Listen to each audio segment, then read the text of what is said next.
আসসালামু আলাইকুম। Hello guys, আমি একটু ডাক্তারের কাছে যাচ্ছি। এই রিক্সায় উঠলাম। রিক্সায় উঠার পরে দেখি বাইরে হালকা হালকা একটু বৃষ্টি হচ্ছে। তারপর আমরা পৌঁছে গেলাম। এখন যাব ডাক্তারের কাউন্টারে যে আমরা রিসিট কাটলাম।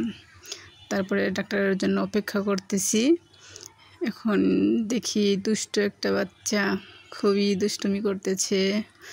ওই যে আমার ছোট মেয়ে এতই দুষ্টুমি করতেছে যে তার বাবাও তাকে থামাইতে পারতেছে না। হ্যাঁ, আমার ছোট মেয়ে বসা, তার সাথেও একটু বাবু দুষ্টুমি করতেছে। তারপরে এখন আমরা ডাক্তারের চেম্বারের ভিতরে ঢুকে গেলাম।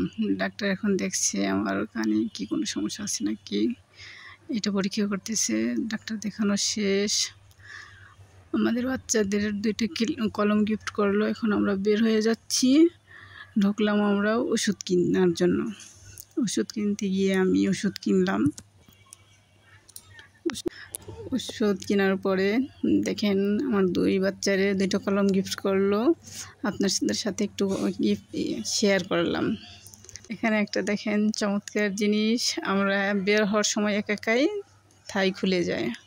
তারপরে আসলাম গেঞ্জির দোকানে। আমার ছেলের জন্য 2টা গেঞ্জি চয়েস।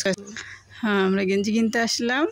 এখানে পছন্দ করতেছি কোনটা নিব, কোনটা কিনবো, দামাদামি করতেছি কোনটা চয়েস হয় আর কি। এখানে পছন্দ করে লাস্টে নিলাম 2টা, কালো আর একটা হয়েছে বাদামি কালার। তারপরে আমাদের চয়েস হয়ে গেছে। এখন সে প্যাকেট করে দিল। পিছন দিয়ে দেখি বাদামওয়ালা যাচ্ছে, আমরা বাদাম কিনে নিলাম। হ্যাঁ, বাদাম কেনা শেষ। এখন দেখতেছি হালকা বৃষ্টি পড়তেছে। আমরা রিকশায় উঠে চলে যাব বাসায়। এই পর্যন্তই আপনাদের সাথে